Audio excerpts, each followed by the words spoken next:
Biko no nya gbakwana m egbe asịkwa m ka m jụọ. I'm only asking a question. Ndị pastor ga-abụ abịa kịta ha na-ekwuso story akọ nke mere na 2017, akọ nke mere na 2009, ekwu nke mere na 1994. Kezi how far kedu onye kuzieru pastors formula biko? Kedu onye kuzie ndị nkuzi ụka formula ha na-emezi kịta? Na ị ga-enye pastor 30 minutes to preach, o were 25 minutes na-akọsa akụkọ.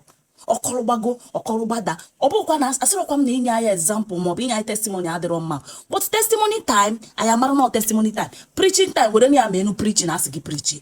Mana ya akọ akụkọ ịkọ ma nke mere na Jerusalem, kọ nke mere na Zakaraya, mee nke na nke ịkwụsị asa raise up your hand, irezikata up hand atọ na na-akọ ike irezikwu up hand nwa na akwụkwọ gị butuzie aka gị ị na-enezi so n'anya a na-akọ akụkọ. Biko nu kedu onye nyere ndị pastors formula?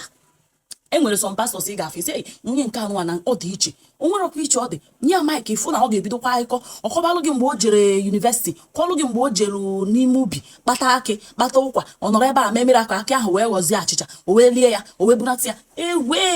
Ogini na-eme bikonu, ogini na-eme.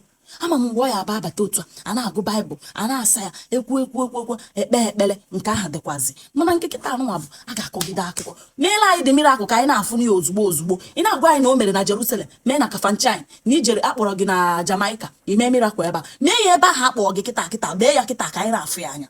Ị na-akọrọ anyị so story. Biko kedu onye nyere pastors formula ha na-eyuzuzi kịta? Because ọ dịzi ka a ga-asị na ọ dị general, enwere onye nke ya dị iche.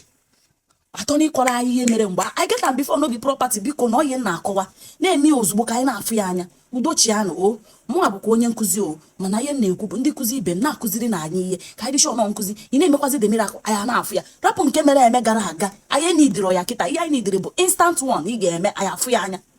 I come in peace.